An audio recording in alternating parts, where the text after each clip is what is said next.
आज मन्नत और ऐश्वर्या के बीच होने वाला टकराव आपकी सांसें रोक देगा। क्या मन्नत ऐश्वर्या के झूठों को बेनकाब कर पाएगी? और क्या वह अपनी मां की मौत का रहस्य जानकर ऐश्वर्या को कभी माफ करेगी? वीडियो को पूरी देखें। मन्नत से डरकर भागी ऐश्वर्या, लेकिन मन्नत ने उसे पकड़ लिया और हाथों से थप्पड़ लगा दिया। मन्नत की आने वाली कहानी जबरदस्त और धमाकेदार होने वाली है। विक्रांत की जिंदगी में कुछ भी हो जाए, चाहे छोटी गड़बड़ हो या बड़ी अनहोनी, उसका सारा ब्लेम वह मन्नत पर डाल देता है। मन्नत ने युवी को सही सलामत घर तक पहुंचाया, लेकिन विक्रांत ताने देने से पीछे नहीं रहा और मन्नत को टोंट मारने लगा।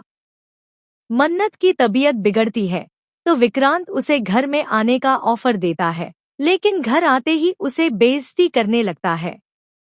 मन्नत कहती है कि इतने साल बीत गए, आप मूव ऑन हो चुके हैं, लेकिन ब्लेम करने की आदत नहीं गई। आपकी जिंदगी में कुछ भी हो, सब कुछ मैंने ही किया है। विक्रांत मन्नत से बदतमीजी करता है और पूछता है कि इतनी हिम्मत कैसे आती है? इतना कुछ गलत करने के बाद भी तुम मुझसे आंखें मिलाकर यह सब बोलती हो। विक्रांत जबरदस्ती मन्नत का हाथ पकड़ता है, लेकिन मन्नत उसे जोर से झटक देती है और दिखाती है कि सच क्या है। अगर इतना ध्यान देना है और बातें सुनानी है, तो युवी पर ध्यान दे और उसे सही रास्ता दिखाएं।